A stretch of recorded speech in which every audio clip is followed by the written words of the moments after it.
Hi there. Amy and I are going to talk about Beijing today. It's the capital city of China, and we both love it, but for different reasons. That's true, Lee. Like all cities, Beijing has good and bad points. My biggest problem, I think, is the traffic.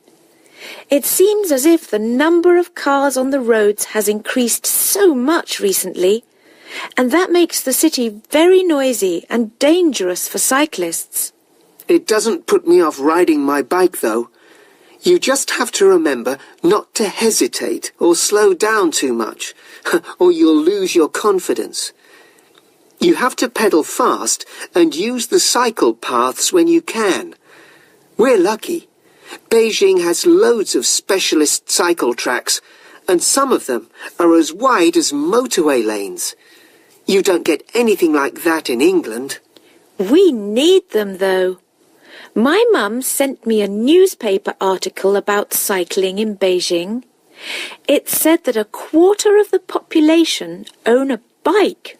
That's 3 million out of 12 million. It's amazing. Yeah, it is a lot. And then people rent bicycles too. You can get them from all kinds of shops and booths across the city. It costs less than the price of a newspaper to hire a bike for the day. It's definitely the cheapest way to travel. I know. But apart from the traffic, there's the dirt and pollution to deal with too. I suppose so. You wouldn't exactly call Beijing a beautiful city, would you? No, but it has real character. I really like the way that history is all mixed up with the modern city. How do you mean? Well, all the tourists want to see the old things, like the Forbidden City and the Temple of Heaven. And they're right there, next to modern shopping malls and big hotels. I knew it wouldn't be long before you mentioned shopping. I can't stand those shopping malls, but I do like the markets. Especially the way that prices aren't fixed and you have to argue with the stall holder about how much to pay. It makes shopping in England feel really boring.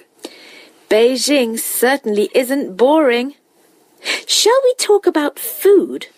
People always want to know what we eat in China. That's easy. You can get anything you want in Beijing. People from all over China live there, so you can get all types of food. Ghost Street has the nicest restaurants. It looks amazing at night with all the red paper lanterns, and it's the best place to go for traditional Chinese food. Yeah, I like it there too. Some of the food can be a little bit traditional for me, though. Last time I went out for dinner, I was there with my parents, and we had snake to eat. Not really my kind of thing. I like the food markets, though. Me too. And for me, they really sum up the character of Beijing. There's nowhere else in the world that you would find fast food outlets next to stalls that sell scorpion kebabs and snake wine.